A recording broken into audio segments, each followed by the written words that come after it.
Hello, my name is Isaiah Brooks, and I'm going to tell you about an old friend of mine named Paul Laurence Dunbar.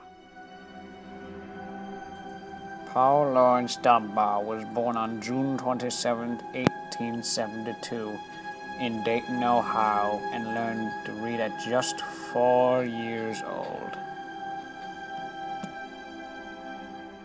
Paul's father was a skilled plasterer, but couldn't find any jobs because he was an alcoholic and, of course, the harsh racist society.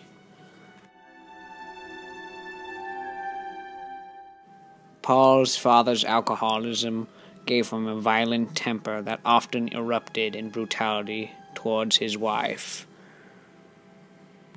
When Dunbar's mother was pregnant with her fourth child, she left Paul's father and went to Dunbar's grandmother instead. Now, Dunbar's mother was devoted to keeping him in school, because his two older brothers had already quit school, so she made sure that he did not do the same. Even though she was just a laundress, she was able to spend some books for Paul with extra pennies that she saved. She bought short stories from Mark Twain and Henry Wadsworth Longfellow. In 1886, Paul went to Dayton High School as the only African-American student. There he made many white friends. 5 years later, in 1891, he graduated in Dayton High School.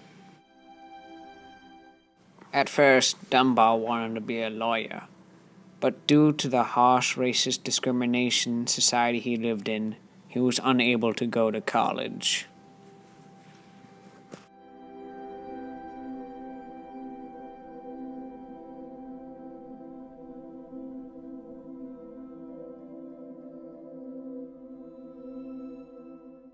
Dunbar looked for a job, but instead he found a job as an elevator operator.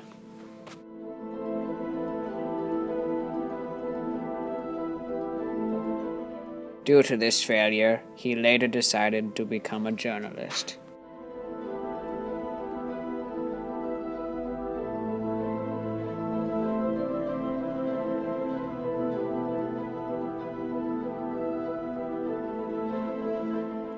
During his job as an elevator operator, he was able to meet some connections that allowed him to publish some of his first writings onto newspapers.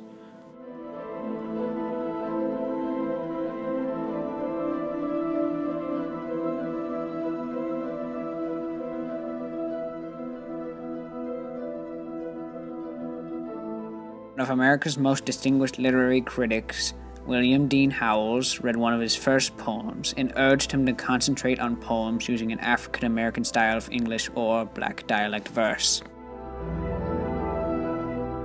Paul took Howells' advice and studied the mood of his own race and his own accent of English.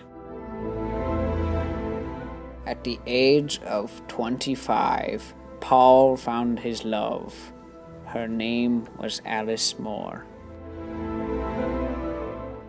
Alice's skin was mixed, so she was either too white to work with African Americans or she was too dark to work with the whites.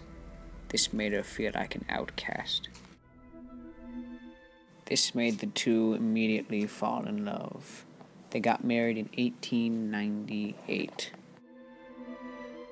But not too long later, in 1900, he was diagnosed with tuberculosis, a lung disease. The doctors prescribed him whiskey, which made him fall into alcoholism just like his father.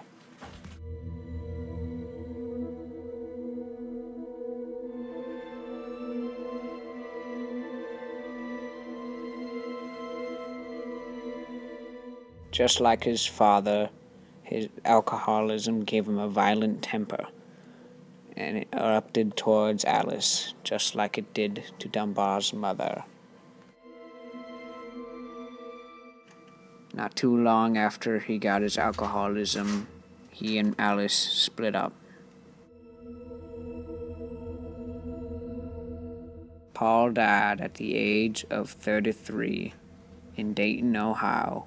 He now lies in the Woodlands Cemetery for the world to see. He accomplished so much in just a couple of rough years, including his own dream. His father was an alcoholic, his family was poor, but he still did his dream. In total, Paul created 426 poems.